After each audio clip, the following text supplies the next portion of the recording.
করার জন্য নিয়েছি মটরশুঁটি, বাদাম, রসুন, টমেটো, পেঁয়াজ কুচি আর পনির।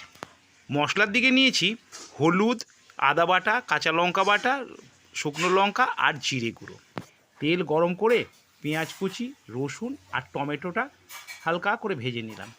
তারপর দিয়ে দিলাম বাদাম।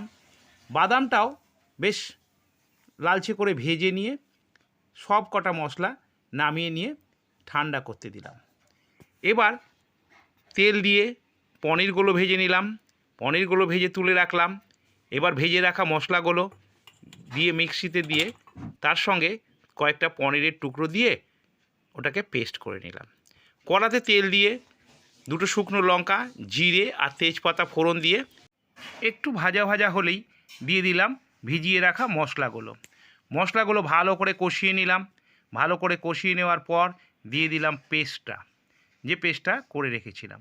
তারপর দিয়ে দিলাম সামান্য নুন আর চিনি। একটু কষিয়ে নিয়ে দিয়ে দিলাম মটরশুঁটিগুলো। যতক্ষণ না সেদ্ধ হয় ততক্ষণ ঢেকে রাখলাম। তারপর দিয়ে দিলাম পনিরগুলো দিয়ে ঢেকে রাখলাম। ব্যাস, এবার গরম মশলা দিয়ে নামিয়ে নেওয়ার পালা। ভিডিওটা যদি ভালো লাগে তবে লাইক, কমেন্ট, শেয়ার করতে ভুলবেন না। আর ইউটিউব থেকে দেখলে সাবস্ক্রাইব করে দেবেন। খেতে কিন্তু খুব একটা খারাপ হয়নি।